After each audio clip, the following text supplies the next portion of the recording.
विश्वेशलिंगसंभूतं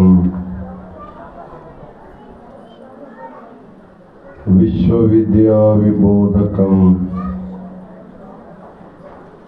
विश्ववन्द्यं सदा वन्दे विश्वाराध्यं जगद्गुरु। ಬೆಣಿವಾಡ ಗ್ರಾಮದ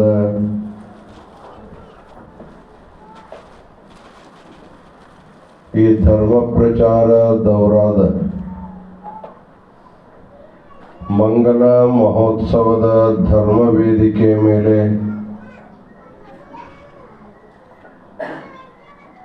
ಈ 11 ದಿನಗಳ ಕಾರ್ಯಕ್ರಮಕ್ಕೆ ಮಾರ್ಗದರ್ಶನ ಮಾಡಿ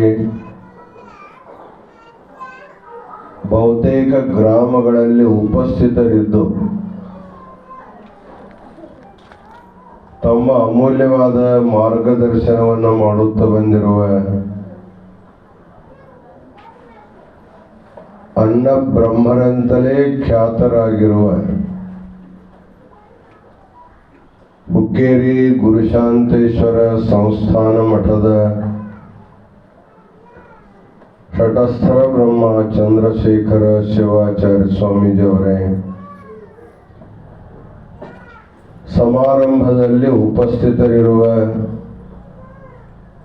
ಕೊಣ್ಣೂರಿನ ಕಾಡಸಿದ್ದೇಶ್ವರ ಮಠದ ತಟಸ್ಥಲ ಬ್ರಹ್ಮ ಪವಾಡೇಶ್ವರ ಶಿವಾಚಾರ್ಯ ಸ್ವಾಮೀಜಿಯವರೇ,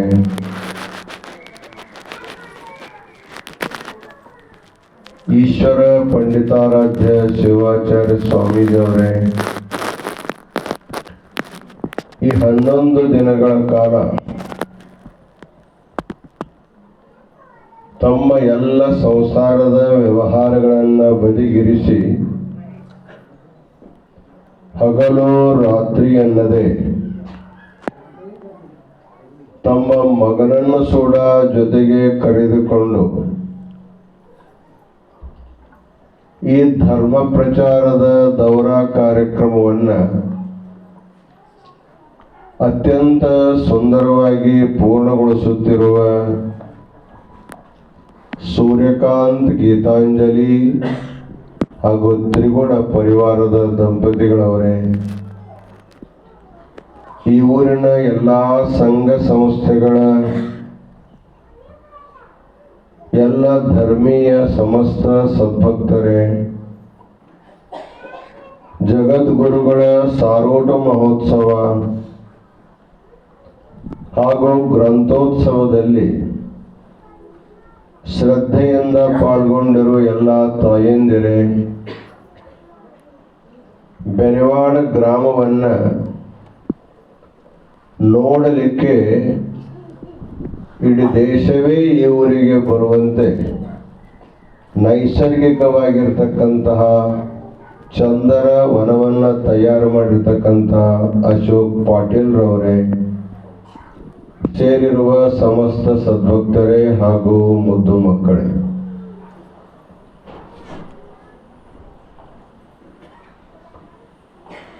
ಸುಮಾರು 11 ದಿನಗಳ ಕಾಲ ಬೆಳಗಾವಿ ಜಿಲ್ಲೆಯ ಹುಕ್ಕೇರಿ ತಾಲೂಕು, ಚಿಕ್ಕೋಡಿ ತಾಲೂಕು ಮತ್ತು ನಿಪ್ಪಾಣಿ ತಾಲೂಕುಗಳಲ್ಲಿ ಪ್ರತಿ ದಿನಾಲೂ ಕೂಡ ಗ್ರಂಥೋತ್ಸವ, ಸಾರೋಟ ಮಹೋತ್ಸವ, ಧರ್ಮಸಭೆ, ಗ್ರಂಥ ಲೋಕಾರ್ಪಣಾ ಕಾರ್ಯಕ್ರಮಗಳು ಒಂದು ಊರಿಗಿಂತಲೂ ಒಂದು ಸುಂದರವಾಗಿ ನಡೀತಾ ಬಂದು ಇವತ್ತು ಬಹಳ ಮಂಗಲವಾದ ಪ್ರಸಂಗದಲ್ಲಿ ಮಂಗಲಗೊಳ್ಳುತ್ತಾ ಇರೋದು ಜಗದ್ಗುರು ಕೂಡ ಅತ್ಯಂತ ಸಂತೋಷವಾಗಿ ಇದರ ಮೇಲೆ ಅನಂತ ಮಂಗಲ ಆಶೀರ್ವಾದವನ್ನು ತಿಳಿಸ್ತಾ ಇದ್ದಾರೆ. ಇದೊಂದು ಅಪೂರ್ವವಾದ ಯೋಗ. ಇದು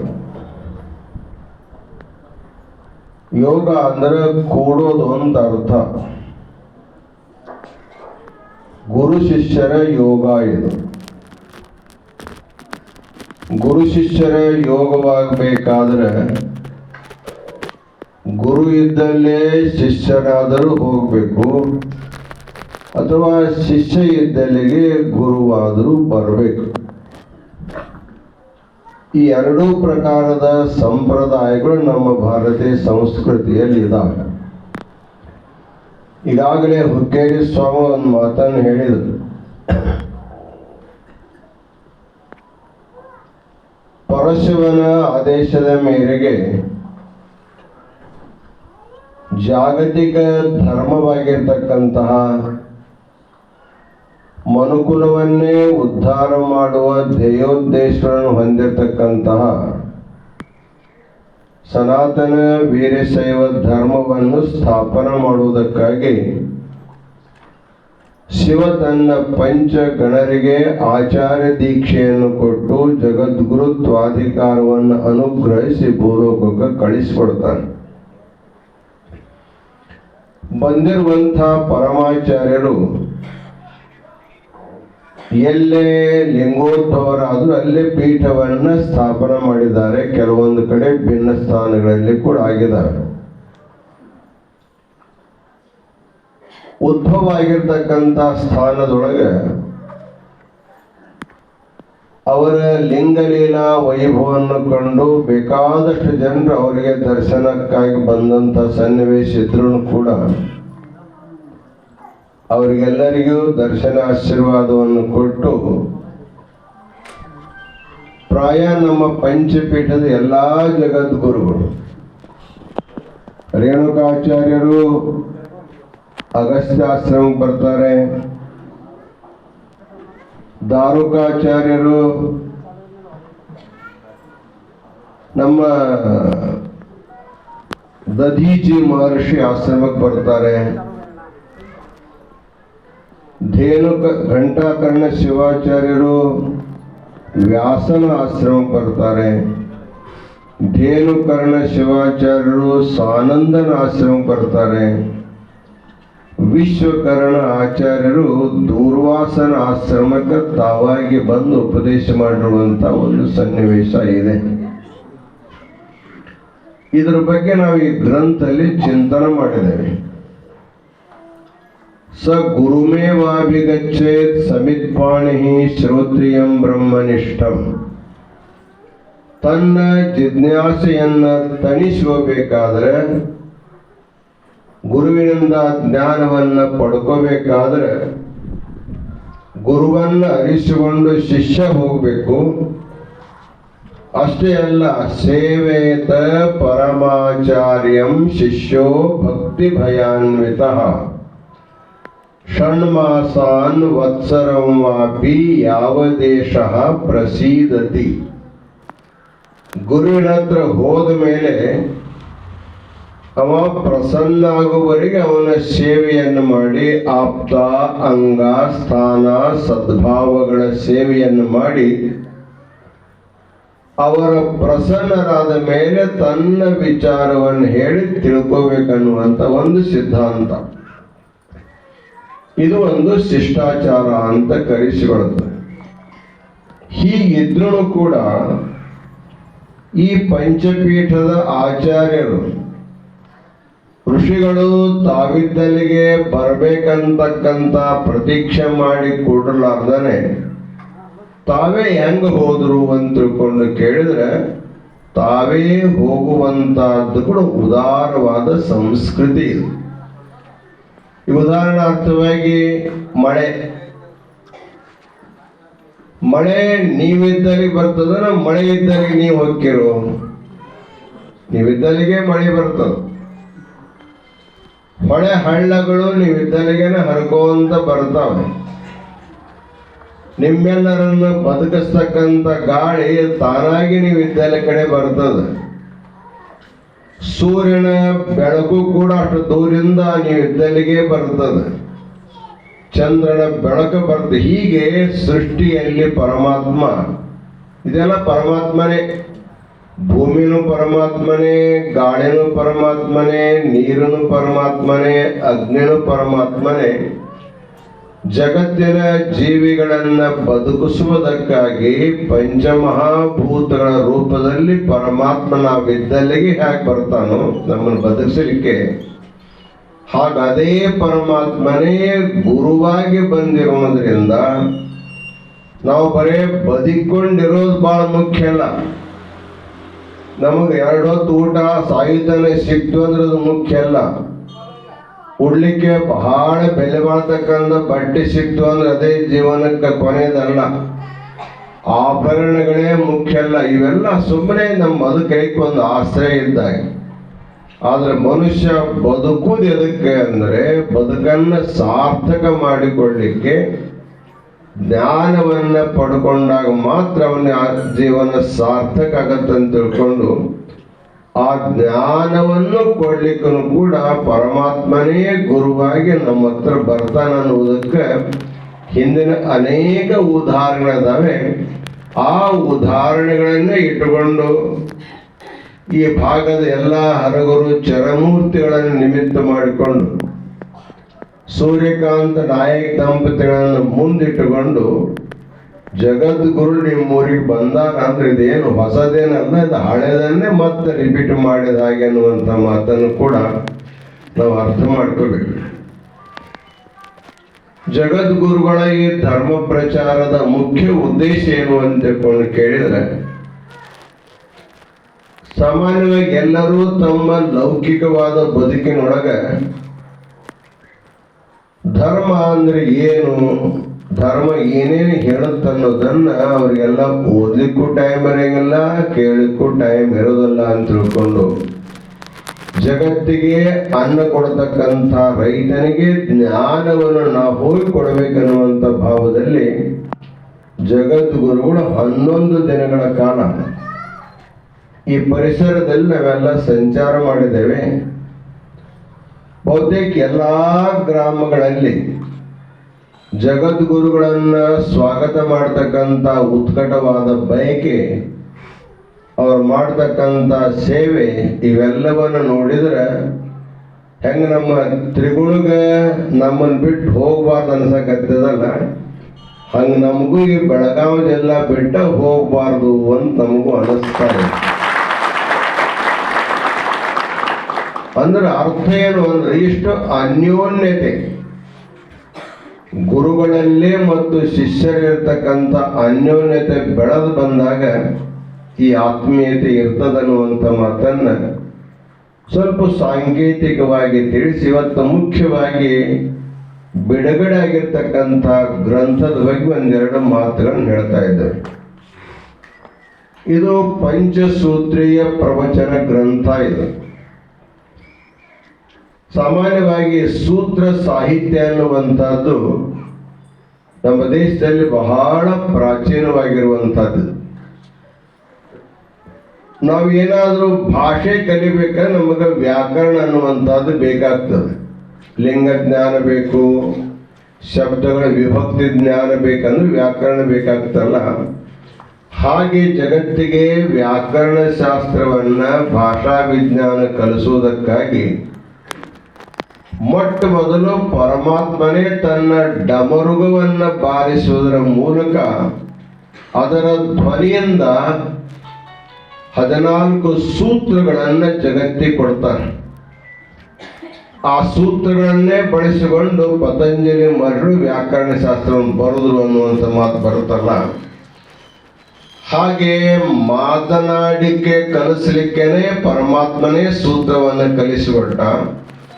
ಬರೀ ಮಾತಾಡುವುದಷ್ಟೇ ಅಲ್ಲ, ಜ್ಞಾನ ಬರ್ಬೇಕನ್ನೋ ಸಲುವಾಗಿ ಅದೇ ಸದಾಶಿವನೇ ತನ್ನ 5 ಜನ ಗಣರಿಗೆ 5 ಸೂತ್ರಗಳು ಉಪದೇಶ ಮಾಡಿ ಭೂಲೋಕ ಕಳಿಸಿಕೊಡ್ತಾನೆ. ಅವು 5 ಸೂತ್ರಗಳು ಯಾವ ಅನ್ನೋದನ್ನು ನಮ್ಮ ಸಿದ್ಧಲಿಂಗ ಮರಿ ಪ್ರವಚನ ನಿಮಗೆಲ್ಲ ಹೇಳಿದ್ದಾರೆ. 5 ಸೂತ್ರಗಳು: ಪಡ್ವಿಡಿ ಸೂತ್ರವನ್ನ ಅಗಸ್ತ್ಯನಿಗೆ, ವೃಷ್ಟಿ ಸೂತ್ರವನ್ನ ದಧೀಚಿ ಮಹರ್ಷಿಗೆ, ಲಂಬರ ಸೂತ್ರವನ್ನ ವ್ಯಾಸ ಮಹರ್ಷಿಗೆ, ಮುಕ್ತಾಗುಜ್ಜ ಸೂತ್ರವನ್ನ ಸಾನಂದ ಮಹರ್ಷಿಗೆ, ಪಂಚವರ್ಣ ಸೂತ್ರವನ್ನ ದೂರ್ವಾಸ ಮಹರ್ಷಿಗೆ ಬೋಧನೆಯನ್ನ ಮಾಡಿದ್ದಾರೆ. ಈ ಸೂತ್ರಗಳ ಮುಖಾಂತರ ಏನ್ ಹೇಳ್ತಾರಂದ್ರೆ, ನಮ್ಮೆಲ್ಲರಿಗೂ ಪರಮ ಪದ ಅನ್ನುವಂಥದ್ದು ಬೇಕು. ಪರಮ ಪದ ಅಂದ್ರೇನು? ಯಾವ ಸ್ಥಾನದಲ್ಲಿ ಕೂತ್ಕೊಂಡ್ರ ನಮ್ಮನ್ನು ಯಾರು ಬಂದು ಎಬ್ಬಿಸಿರಬಾರ್ದು ಅಂತ ಸ್ಥಾನ ನಮಗೆ ಬೇಕಾಗ್ತ.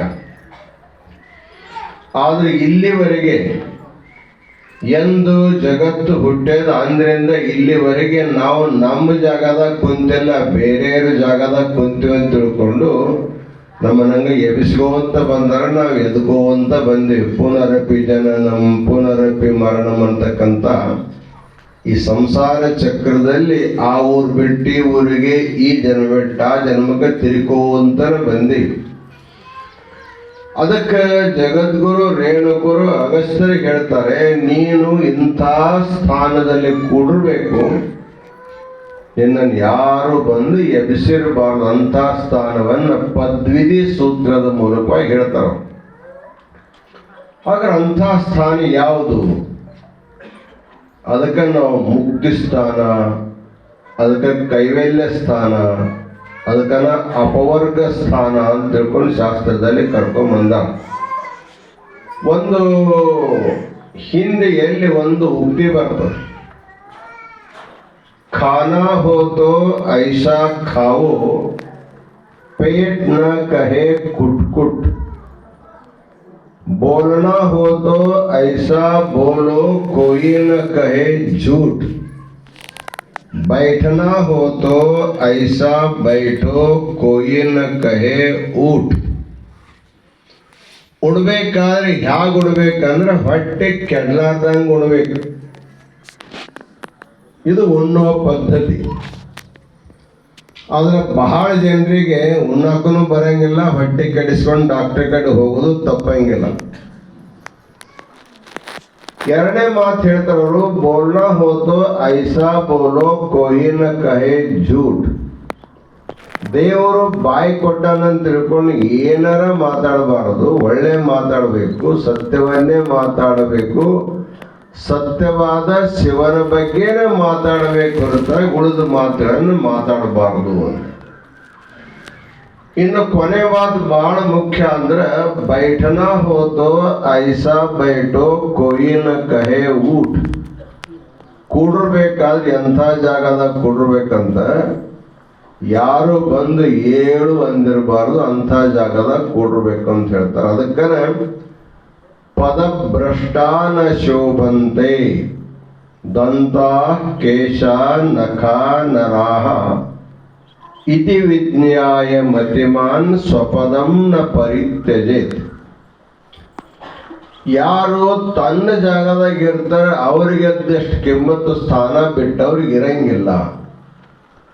ಉದಾಹರಣಾರ್ಥವಾಗಿ ಹಲ್ಲುಗಳು ಎಲ್ಲಿರ್ತಾವೋ ಬಾಯಲ್ಲಿರ್ತಾವ, ಅಲ್ಲೇ ಇದ್ರೆ ನೀವು ದಿನಾಲು ಪೇಸ್ಟ್ ಹಚ್ಚಿ ಪೌಡರ್ ಹಚ್ಚಿ ಉಪ್ಪು ಇಡ್ಲಿ ಹಚ್ಚಿ ಸ್ವಚ್ಛ ಮಾಡ್ಕೊಂತಿರ್ತೀರಿ. ಅವ ಬಿದ್ದು ಅಂದ್ರೆ ಸುಮ್ಮ ಅಲ್ಲೇ ಒಂದು ಡಬ್ಬೆಗಿಡ ದಿನ ಸ್ವಚ್ಛ ಮಾಡ್ತಾರನ? ಮಾಡಂಗಿಲ್ಲ.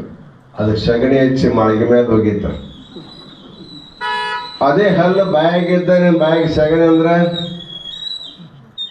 ಬರೀ ಅಂದವ್ರ ಬ್ಯಾಗ್ ಹಾಕೇ ಬಿಡ್ತೀರಿ ನೀವು, ಸುಮ್ಕೊಂಡ್ರ ಪೈಕಿ. ಅಂದ್ರೆ ಹಲ್ಲ ಬಾಯಾಗಿದ್ರ ಸ್ವಸ್ಥಾನದ ಅಲ್ಲಿದ್ರದ ಕಿಮ್ಮತ್, ಕೂದಲ ತಲೆಯಾಗಿದ್ರೆ ಕಿಮ್ಮತ್. ಅದಕ್ಕೆ ಬೇರೆ ಬೇರೆ ಎಣ್ಣೆ ಹಚ್ತಾರೆ, ಹೂವು ಹಾಕ್ತಾರೆ, ಅಲಂಕಾರ ಮಾಡ್ತಾರೆ, ಪೇಟ ಸೂತ್ರ ಏನೆಲ್ಲ ಮಾಡ್ತಾರೆ. ಅದು ತಿರುಪತಿ ಹೋಗಿ ತಿಮ್ಮಪ್ಪನಿಗೆ ಕೇಶದಾನ ಮಾಡಿದ್ರೆ ಅಂದ್ರೆ ಎಲ್ಲಿ ಬೇಕಲ್ಲಿ ಬೀಳ್ತಾವ, ಅವಾಗೇನು ಅದಕ್ಕೇನು ಕಿಮ್ಮತ್ ಇರಂಗಿಲ್ಲ. ಹಾಗೆ ನಿಮ್ಮ ಕೈಯಾಗ ಉಗುರು ಇರ್ತಾವ, ಉಗುರು ಕೈಯಾಗಿದ್ದಾಗ ಅದು ಚಂದ, ಅದಕ್ಕೆಲ್ಲ ಬಣ್ಣಗಿನ ಹಚ್ಚಿ ಅಲಂಕಾರ ಮಾಡ್ತೇವೆ. ಬಿತ್ತಂದ್ರೆ ಕಸ್ತಿಪ್ಪಿಗೆ ಹೋಗ್ತದ. ಹಾಗ ಹಲ್ಲು ತನ್ನ ಸ್ಥಾನ ಬಿಟ್ರೆ ಕಿಮ್ಮತ್ ಕಳ್ಕೊಂತದ, ಕೂದಲ ಸ್ವಸ್ಥಾನವನ್ನು ಬಿಟ್ರೆ ತನ್ನ ಕಿಮ್ಮತ್ ಕಳ್ಕೊಂತದ. ಹಾಗೆ ಮನುಷ್ಯನೂ ಕೂಡ ತನ್ನ ಸ್ಥಾನವನ್ನು ಬಿಟ್ಟ ಅಂದ್ರೆ ಅವನು ಮರ್ಯಾದೆಗೇಡಿ ಆಗ್ತಾನೆ. ಹಂಗಾದ್ರೆ ನಮ್ಮ ಸ್ಥಾನ ಯಾವುದು ಅಂದ್ರೆ ನಮಗ 3 ಸ್ಥಾನದ. ಒಂದನೇದು ಸ್ಥೂಲ ಶರೀರ, ಎರಡನೇದು ಸೂಕ್ಷ್ಮ ಶರೀರ, ಮೂರನೇದು ಕಾರಣ ಶರೀರ ಅಂತ ತಿಳ್ಕೊಂಡು 3 ಶರೀರಗಳದಾವ. ಈ 3 ಶರೀರಗಳ ಅನುಭವ ಮಾಡ್ಲಿಕ್ಕೆ ನಮಗೆ 3 ಅವಸ್ಥೆಗಳದಾವ. ಒಂದು ಜಾಗೃತ ಅವಸ್ಥಾ, ಎರಡನೇದು ಸ್ವಪ್ನಾವಸ್ಥಾ, ಮೂರನೇದು ಸುಸುಪ್ತಿ ಅವಸ್ಥಾ ಅಂತ ತಿಳ್ಕೊಂಡು. ಜಾಗೃತ ಅವಸ್ಥೆಯಲ್ಲಿ ಶರೀರವನ್ನು ಬಳಸಿಕೊಂಡು ವ್ಯವಹಾರ ಮಾಡ್ತೇವೆ. ನೋಡೋದು, ಹೋಗೋದು, ಬರೋದು, ತಿನ್ನೋದು ಎಲ್ಲ ಶರೀರವನ್ನು ಬಳಸ್ಕೊಂಡು ಮಾಡ್ತಾ ಇರ್ತೇವೆ. ಅದೇ ನಿದ್ದೆ ಬಂದಾಗ ನೀವು ಮಲ್ಕೊಂಡಾಗ ನಿಮಗೊಂದು ಕನಸು ಅಂತ ಬೀಳ್ತದೆ. ಆ ಕನಸಿನಾಗ ಒಂದು ಶರೀರ ಇರ್ತದೆ, ಆದ್ರೆ ಈ ಶರೀರ ಅಲ್ಲ, ಇದು ಸುಮ್ಮನೆ ಮಲ್ಕೊಂಡಿರ್ತದೆ. ಆ ಶರೀರ ಹಿಡ್ಕೊಂಡು ಹೋಗೋದು ಬರೋದು ಎಲ್ಲ ವ್ಯವಹಾರ ಹೆಂಗ್ ಮಾಡ್ತಾರೆ ಅಲ್ಲಿ ಹಂಗಾನೆ ಮಾಡ್ತಿರ್ತೇವೆ. ಏನು ಫರಕ್ ಇರಂಗಿಲ್ಲ, ಎದ್ದ ಮೇಲೆ ಕೂರ್ತೀವಿ. ಇದು ಕನಸು ಅನ್ನೋದು. ಈ ಎರಡು ಅವಸ್ಥೆ ದಾಟಿ ಇನ್ನೊಂದು ಅವಸ್ಥೆ ಬರೆದ ಸುಸುಪ್ತಿ ಅಂತಕ್ಕಂಥ ಅವಸ್ಥೆ. ಸುಸುಪ್ತಿ ಅಂದ್ರೆ ಗಾಢವಾದ ನಿದ್ರಾವಸ್ಥೆ. ಅಲ್ಲೇ ಸ್ಥೂಲ ಶರೀರನೂ ಇರಂಗಿಲ್ಲ, ಸೂಕ್ಷ್ಮ ಶರೀರನೂ ಇರಂಗಿಲ್ಲ, ಕೇವಲ ಸ್ವಸ್ವರೂಪದ ಅಜ್ಞಾನ ರೂಪಿರ್ತಕ್ಕಂಥ ಕಾರಣ ಶರೀರ ಇರ್ತದೆ. ಅವಾಗ ಮನುಷ್ಯ ಆನಂದವನ್ನು ಅನುಭವ ಮಾಡ್ತಾನೆ. ಗಾಢ ನಿದ್ರೆಯಲ್ಲಿ ಯಾರಿಗೆ ದುಃಖ ಇರಂಗಿಲ್ಲ, ಎಲ್ಲರಿಗೂ ಆನಂದನೇ ಇರ್ತದೆ. ನಿದ್ದೆ ಹತ್ತಿ ಮಲ್ಕೊಂಡು ಮನುಷ್ಯನಿಗೆ ಯಾರಾದ್ರೂ ಎಬ್ಸಿದ್ರೆ ಸಿಟ್ಟು ಬರ್ತಾವ, ಏನ ಭಾಳ ಆನಂದ ಮಲ್ಕೊಳ್ಳೋದು ಎಬ್ಬಿಸ್ತಲ್ಲ ಅಂತ ಸಿಟ್ಟು ಬರ್ತಲ್ಲ. ಹಾಗಾದ್ರೆ ನಿದ್ರೆಯಲ್ಲಿ ಗಾಢ ನಿದ್ರೆಯೊಳಗೆ ಏನು ಆನಂದ ಸಿಗ್ತದ, ಆನಂದ ಎದರಿಂದ ಸಿಗ್ತದ? ಅಲ್ಲೇನು ಊಟ ಇಲ್ಲ, ನೋಟ ಇಲ್ಲ, ಊಟ ಇಲ್ಲ, ಏನೇನು ಇಲ್ಲ, ಆದರೂ ಆನಂದವಾಗಿರ್ತೀವಿ. ಅಂದ್ರೆ ಆ ಆನಂದ ಯಾರದು ಅಂದ್ರೆ ನಮ್ಮದೇ ಆಗಿರ್ತಕ್ಕಂಥ ಆನಂದ, ಸ್ವರೂಪ ಆನಂದ ಅಂತ ಕರೀತಾರೆ. ಅಶಬ್ದಂ ಅಸ್ಪರ್ಶಂ ಅರೂಪಂ ಅವ್ಯಯಂ ಅಂತ ಅಲ್ಲಿ ಶಬ್ದ ಇಲ್ಲ, ಸ್ಪರ್ಶ ಇಲ್ಲ, ರೂಪ ಇಲ್ಲ, ರಸ ಇಲ್ಲ, ಗಂಧ ಇಲ್ಲ. ಇದು ಯಾವುದು ಎಲ್ಲ ಅಂದ್ರೂ ಆನಂದ ಇರ್ತಪ್ಪ ಅಂತಂದ್ರೆ ನಮ್ಮ ಸ್ವರೂಪ ಎಂಥದ್ದಪ್ಪ ಅಂದ್ರೆ ಆನಂದ ರೂಪವಾಗಿರ್ತಕ್ಕಂಥದ್ದು.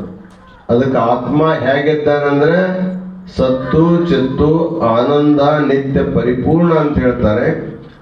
ಆ ಸ್ಥಿತಿಯಲ್ಲಿರೋದು ಅದು ಸ್ವಸ್ಥಾನ ಅಂತ ಕರೆಸ್ಬೇಕು. ಅದಕ್ಕೆ ಪದ್ವಿಧಿ ಸೂತ್ರದ ಮುಖಾಂತರ ಜಗದ್ಗುರು ರೇಣುಕಾಚಾರ್ಯರು ಅಗಸ್ತ್ಯನ ನಿಮಿತ್ತ ಮಾಡಿಕೊಂಡು ಪರಮ ಪದವಿಯನ್ನ ಪಡ್ಕೋಬೇಕಾದ್ರೆ ನೀವೆಲ್ಲರೂ ಗುರುವಿಗೆ ಶರಣಾಗತರಾಗಬೇಕು. ಅವನ ಕಡೆಯಿಂದ ವಿಧಿವತ್ತಾಗಿ ದೀಕ್ಷಾ ಸಂಸ್ಕಾರ ಮಾಡ್ಕೋಬೇಕು. ಅವ ಹೇಳಿದ ಸಾಧನೆಯನ್ನ ಮಾಡಿಕೊಂಡು ಆಮೇಲೆ ಪರಮಾತ್ಮನೇ ನಾನನ್ನುವಂತ ಶಿವಜೀವರ ಐಕ್ಯ ಬೋಧಕವಾಗಿರ್ತಕ್ಕಂಥ ಜ್ಞಾನವನ್ನು ನಾವು ಪಡ್ಕೊಂಡಾಗ ನಮಗೆ ಸದ್ಗತಿ ಮುಕ್ತಿ ಅನ್ನುವಂತಾಗತ್ತೆ ಅನ್ನುವಂಥ ಮಾತನ್ನ ಮೊದಲೇ ಸೂತ್ರ ಅಂತ ಹೇಳ್ತಾರೆ. ಹೀಗೆ ಉಳಿದ ಎಲ್ಲಾ ಸೂತ್ರಗಳು ಕೂಡ ಪರಮ ಪದವಿಯನ್ನ ಪಡ್ಕೊಳ್ತಕ್ಕಂಥ ಮಾರ್ಗವನ್ನೇ ಬೋಧನೆ ಮಾಡ್ಕೊಂಡು ಬರ್ತಾ ಇದ್ದೇವೆ. ಆ ಸೂತ್ರಗಳ ವಿಸ್ತಾರವನ್ನ ಈ ಗ್ರಂಥದಲ್ಲಿ ಕನ್ನಡದಲ್ಲಿ ಮರಾಠಿಯಲ್ಲಿ ಕೂಡ ಬರೆಯಲಾಗಿದೆ. ಅದಕ್ಕೆ ಇವತ್ತಿನ ದಿವಸ ಆ ಗ್ರಂಥವನ್ನೆಲ್ಲ ಉತ್ಸವ ಮಾಡಿದ್ದೀರಿ. ಎಲ್ಲರೂ ಜಗದೂರ ಕಡೆಯಿಂದ ಆಶೀರ್ವಾದ ಮಾಡಿಕೊಂಡು ಇನ್ನೂ ಕೆಲವರು ಮಾಡಿಕೊಳ್ಳುವಂಥದ್ದಿದೆ. ಒಟ್ಟಿನ ಮೇಲೆ 10-11 ದಿನಗಳ ಕಾರ್ಯಕ್ರಮದಲ್ಲಿ ಪ್ರತಿಯೊಂದು ಗ್ರಾಮಕ್ಕೆ ಪ್ರತಿಯೊಂದು ಮನೆಗೆ ಗ್ರಂಥ ಮುಟ್ಟುವಂಥ ಕಾರ್ಯ ಬಹಳ ಸರ್ವಾಂಗ ಸುಂದರವಾಗಿ ನೆರವೇರಿದೆ. ಆ ಗ್ರಂಥ ಬಹಳ ದೊಡ್ಡದದ. ಇದು ಯಾವಾಗ ಮುಗಿತಂತ ಚಿಂತೆ ಮಾಡಬೇಡ್ರಿ. ದಿನ ಒಂದೊಂದೇ ಪ್ರವಚನ ಓದ್ಕೊಂತ ಹೋದ್ರೆ ಒಂದು ತಿಂಗಳದಲ್ಲೇನೆ ಮುಗಿದು ಹೋಗ್ತೈತದು.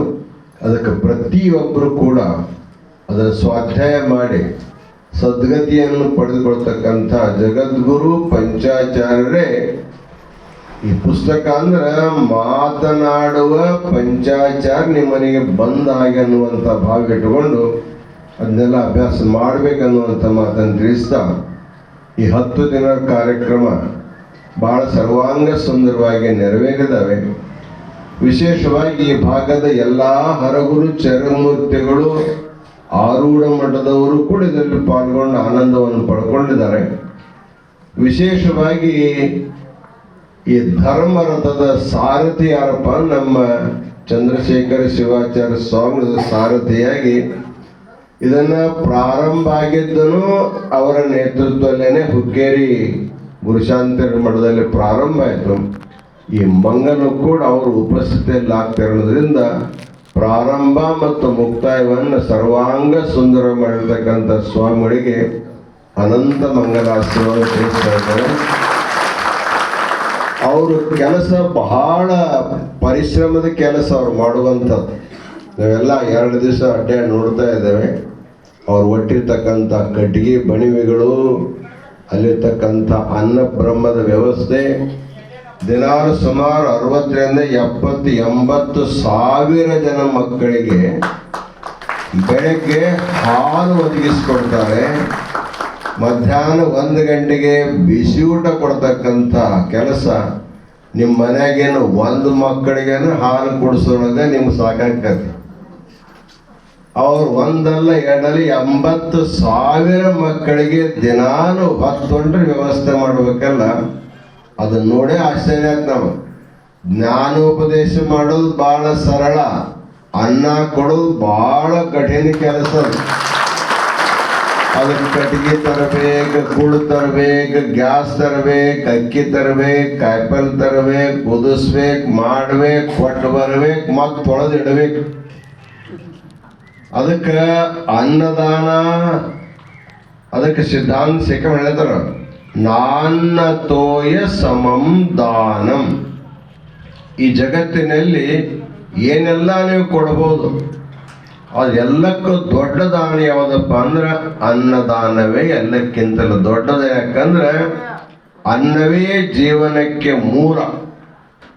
ಅನ್ನ ನೀರುಗಳು ಇರದೇ ಹೋದ್ರೆ ರಾಜನಿಗೆ ಕೂಡ ಬದುಕಲಿಕ್ಕೆ ಆಗಂಗಿಲ್ಲ. ಒಂದು ಸಣ್ಣ ಕತೆ ನಿಮ್ಗೆ ಹೇಳಬೇಕು ಅಂದ್ರೆ, ಅಲೆಕ್ಸಾಂಡರ್ ಗ್ರೇಟ್ ಅಂತ ನಾವು ಕರಿತೀವಲ್ಲ, ಅವ ಜಗತ್ತನ್ನೇ ಗೆಲ್ಲಬೇಕಂತಕ್ಕಂಥ ಹುಮ್ಮಸ್ಸಿಂದ ಬಂದಂಥವು. ಎಲ್ಲ ಜಗತ್ತನ್ನು ಗೆದ್ದು ಎಲ್ಲ ಐಶ್ವರ್ಯದ ಮಾಲಕ್ಕಾಗಿ ಅವ ಹೋಗೋ ಕಾಲಕ್ಕೆ ಮರುಭೂಮಿಯಲ್ಲಿ ಹೋಗ್ತಾ ಇದ್ನು. ಬ್ಯಾಸಿಗೆ ಬಿಸಿಲು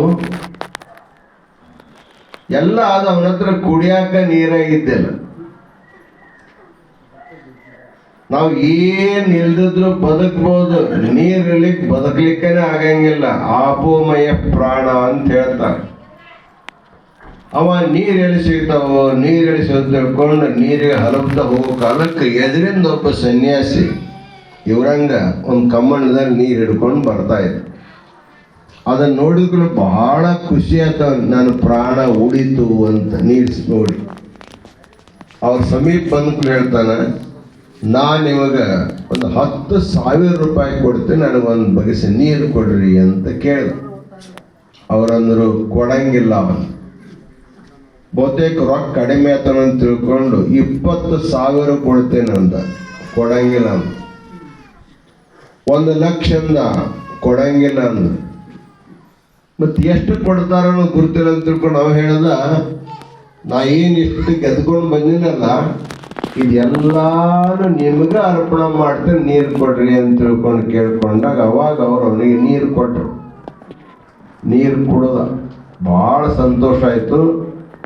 ಅವ್ರ ನೀರು ಕುಡಿದ ಕೂಡಲೇ ಅವ್ರ ಕಮಂಡ್ಲ ಖಾಲಿ ಆಯ್ತಾರ, ಕಮಂಡ್ ತೊಗೊಂಡು ಹೊಂಟು ಬಿಟ್ರು. ಅವರು ಇವೊಂದು ಬುದ್ಧಿ ಇದು, ನಿಮಗಾಗಿ ಎಲ್ಲ ಕೊಟ್ಟು ನಿಮ್ಗೆ ದಾನ ಮಾಡಿ ಅಂದ. ನೀರು ಕೊಟ್ಟದಕ್ಕೆ ಅದಕ್ಕೆ ನೀವು ಇದನ್ನು ತೊಗೊಂಡು ಹೋಗ್ರಿ ಅಂದ. ಅವ್ರು ನನಗೆ ಅದೇನು ಬೇಕಾಗಿಲ್ಲ ಅಂದ. ಮತ್ತು ಬೇಕಾಗಿಲ್ಲ ಅಂದ್ರೆ ನೀರು ಕೇಳಿದ ಕೂಡಲೇ ನೀರು ಯಾಕೆ ಕೊಡಲಿಲ್ಲ? ನೀವು ಬರೀ ನೀರು ಕೇಳಿದ್ರೆ ಕೊಡ್ತಿದ್ದೆ. ನಾನು 10,000 ರೂಪಾಯಿ ಕೊಡ್ತೇನೆ ನೀರು ಕೊಡಂದೆಲ್ಲ. ಅದಕ್ಕೆ ನನ್ನ ನೀರಿಗೆ ನೀ 10,000 ರೂಪಾಯಿ ಬೆಲೆ ಮಾಡಿದೆಲ್ಲ, ಅದು 10,000 ಬೆಲೆ ಅಲ್ಲ. ಎಷ್ಟು ಕೊಟ್ಟರು ಅದಕ್ಕೆ ಬೆಲೆನೇ ಇಲ್ಲ. ಅದಕ್ಕೆ ಇಡೀ ನಿನ್ನ ರಾಜ್ಯದ ಸಂಪತ್ತಿಗೆ ನನ್ನ ಕಮ್ಮಣ್ಣದ ನೀರು ಸರಿಸಮಾನ ಅಲ್ಲ ಅನ್ನುವಂತೆ ತಿಳಿಸಿಕೊಡ್ಬೇಕಂತ ತಿಳ್ಕೊಂಡು ಹಂಗೆ ಮಾಡಿದಂತ ಹೇಳ್ತಾನಲ್ಲ. ಅದಕ್ಕೆ ಅನ್ನ ನೀರಿಗೆ ಸಮಾನವಾದದ್ದು ಜಗತ್ತಿನಲ್ಲಿ ಯಾವುದು ಕೂಡ ಇಲ್ಲ. ಅದಕ್ಕೆ ನಾನ್ನ ತೋಯ ಸಮಂ ದಾನ. ಒಬ್ಬ ಹಸಿದ ವ್ಯಕ್ತಿಗೆ ಅನ್ನ ನೀರು ಕೊಟ್ಟರು ಬಹಳ ದೊಡ್ಡ ಪುಣ್ಯ ಬರ್ತಂತ ಹೇಳ್ತಿರ್ತಾರೆ. ಆದರೆ ನಮ್ಮ ಸ್ವಾಮೀಜಿಯವರು 70-80 ಸಾವಿರ ಮಕ್ಕಳಿಗೆ ದಿನಾಲು ಅನ್ನದಾನ ಮಾಡ್ಕೊಂಡು ಎಷ್ಟೋ ವರ್ಷದ ಮಾಡ್ಕೊಂಡು ಬರ್ತಾ ಇದ್ದಾರೆ. ಅದಕ್ಕೆ ಅವರಿಗೆ ಅನ್ನ ಬ್ರಹ್ಮ ಅಂತಕ್ಕಂಥ ಹೆಸರನ್ನು ಕೊಡ್ತಾ ಇದ್ದಾರೆ. ಈ ಭಾಗದೊಳಗೆ ನಮ್ಮ ಎಲ್ಲ ಶಿವಾಚಾರ್ಯ ಇಷ್ಟು ದೊಡ್ಡ ಅನ್ನದಾನ ಮಾಡೋರಂತ ಯಾರು ಇಲ್ಲ ಮುಂದೆ ಆಗ್ತಾರೆ ಗೊತ್ತಲ್ಲ, ಇವರೇ ಮಾಡ್ತಕ್ಕಂಥ ಮಾತನ್ನು ತಿಳಿಸಿ, ಅಂಥ ವ್ಯಸ್ತ ವ್ಯವಹಾರ ಇದ್ರೂ ಕೂಡ ಅದೆಲ್ಲವನ್ನು ಬಿಟ್ಟು ಈ 10 ದಿನಗಳ ಕಾರ್ಯಕ್ರಮದಲ್ಲಿ ಎಲ್ಲ ಕಡೆ ಬಂದು ಮಾರ್ಗದರ್ಶನ ಮಾಡಿರ್ತಕ್ಕಂಥ ಚಂದ್ರಶೇಖರ ಶಿವಾಚಾರ್ಯ ಸ್ವಾಮಿಗಳಿಗೆ ಮತ್ತೊಮ್ಮೆ ಅನಂತ ಮಂಗಲ ಆಶೀರ್ವಾದ ತಿಳಿಸ್ತಾ, ನಮ್ಮ ಪವಾಡೇಶ್ವರ ಸ್ವಾಮಿ ಕೂಡ ಈ ಕಾರ್ಯಕ್ರಮ ಪಾಲ್ಗೊಂಡಿದ್ದಾರೆ. ಅವರಿಗೆ, ನಮ್ಮ ಅಂಬಿಕಾನಗರದ ಶ್ರೀಗಳವರಿಗೆ, ಈ ಊರಿನ ಎಲ್ಲ ಹಿರಿಯರಿಗೆ, ವಿಶೇಷವಾಗಿ ನಮ್ಮ ಪಾಟೀಲ್ರು ಅಶೋಕ್ ಪಾಟೀಲ್, ಅಶೋಕ್ ಪಾಟೀಲ್ ಸುಮಾರು 10-15 ವರ್ಷಗಳಿಂದ ಪ್ರಯತ್ನ ಮಾಡಿ ಅತ್ಯಂತ ನಿಸರ್ಗರಮ್ಯವಾಗಿರ್ತಕ್ಕಂಥ ತೋಟವನ್ನು ಮಾಡಿದ್ದಾರೆ. ಯಾವತ್ತು ಏರ್ ಕಂಡೀಷನ್ದಾಗ ಸಿಮೆಂಟಿನ ಬಂಗ್ಲಾದಾಗ ಇದ್ದವರೆಲ್ಲ ಬಂದು ನೋಡಿ ಅವ್ರು ಹೇಳಿದಷ್ಟು ರೊಕ್ಕ ಕೊಟ್ಟು ಊಟ ಮಾಡಿ ಆನಂದವಾಗಿ ಹೋಗ್ತಾರೆ. ಬಹುತೇಕ ಇಡೀ ಕರ್ನಾಟಕವನ್ನೇ ಬೆಳವಾಡಿಗೆ ಬರುವಂತೆ ಮಾಡಿರ್ತಕ್ಕಂಥವ್ರು ನಮ್ಮ ಪಾಟೀಲರು. ಮತ್ತು ಅವ್ರು ಹೇಳಿದ್ರು, ನಾನು ಯಾವುದೇ ರಾಸಾಯನಿಕ ಗೊಬ್ಬರಗಳನ್ನು ಬಳಸಲಾರದ ನೈಸರ್ಗಿಕವನ್ನ ತೋಟ ಮಾಡಿನ ಅಂತ ಹೇಳಿದ್ರಲ್ಲ, ಅವರ ಗುಣವನ್ನು ಎಲ್ಲ ರೈತರು ಅಳವಡಿಸ್ಕೋಬೇಕು. ಇವತ್ತು ಇನ್ನು ಮುಂದಿನ ದಿನಮಾನಗಳಲ್ಲಿ ನಾವು ರಾಸಾಯನಿಕ ಗೊಬ್ಬರ ಹಾಕಿ ಹಾಕಿ ಹಾಕಿ ಭೂಮಿಯನ್ನು ಬರಡು ಮಾಡ್ತೀವಿ. ಆಮೇಲೆ ಭೂಮಿಯನ್ನು ಕೊಳ್ಳಾರ್ದಂಗೆ ಆದಾಗ ರೈತರಿಗೂ ಇಲ್ಲ, ಮತ್ತು ಅವನಿಗೆ ನಮಗೆಲ್ಲ ಸಿಗ್ಲಿಕ್ಕೆ ಸಾಧ್ಯಕ್ಕದ. ಅದಕ್ಕೆ ಆದಷ್ಟು ಮಟ್ಟಿಗೆ ಈ ಭೂಮಿಯನ್ನು ಪ್ರಾಕೃತಿಕವಾಗಿಟ್ಟು ಅಮೃತ ಸದೃಶ ಅನ್ನವನ್ನು ನೀವೆಲ್ಲ ಬೆಳೆಸ್ಬೇಕನ್ನುವಂಥ ಮಾತನ್ನು ಇವತ್ತು ರೈತ ಸಮಾಜ ಕೇಳ್ತಾ ಇದ್ದೆ. ನಮ್ಮ ಯುವಕರು ಭಾಳ ಸುಂದರವಾಗಿ ರೈತ ಗೀತೆಯನ್ನು ಕೂಡ ಹಾಡಿದ್ದಾರೆ. ನಮ್ಮಲ್ಲಿ ನಾಡಗೀತ ಇದ್ದಾವೆ, ದೇಶಗೀತೆ ಇದೆ, ರೈತ ಗೀತೆ ಇದೆ, ಆಮೇಲೆ ನಮ್ಮ ಆರಕ್ಷಣದ ಗೀತೆಗಳು ಇರ್ತವೆ. ಈ ನಮ್ಮ ಪ್ರವಾಸದಲ್ಲಿ ಸೈನಿಕ್ ಮಲಕ್ವಾಡದಲ್ಲಿ ರಾಷ್ಟ್ರಗೀತೆಯಿಂದ ನಮ್ಮ ಕಾರ್ಯಕ್ರಮ ಪ್ರಾರಂಭವಾಗಿತ್ತು. ಈ ಬೆಳವಾಡದಲ್ಲಿ ರೈತ ಗೀತೆಯಿಂದ ಮಂಗಲವಾಯಿತು. ಅದಕ್ಕೆ ಜೈ ಜವಾನ್ ಜೈ ಕಿಸಾನ್ ಅನ್ನುವಂಥ ಮಾತು ನಮ್ಮ ಧರ್ಮದ ಸಾರ್ಥಕ ಆಯ್ತಂತಕ್ಕಂಥ ಮಾತನ್ನು ತಿಳಿಸಿ, ರೈತರು ಸುಖವಾಗಿರಲಿ, ದೇಶ ಕಾಯತಕ್ಕಂಥ ಸೈನಿಕನು ಸುಖವಾಗಿರಲಿ, ಅವರಿಬ್ಬರ ಸಹಕಾರಿಯಿಂದ ಇಡೀ ಜಗತ್ತೇ ಸುಖವಾಗಿರತಕ್ಕಂಥ ಆಶೀರ್ವಾದವನ್ನು ಮಾಡಿ ಈ ಆಶೀರ್ವಚನಕ್ಕೆ ವಿರಾಮ ಕೊಡ್ತಾ ಇದ್ದೇವೆ. ಓಂ ಶಾಂತಿ ಶಾಂತಿ ಶಾಂತಿ.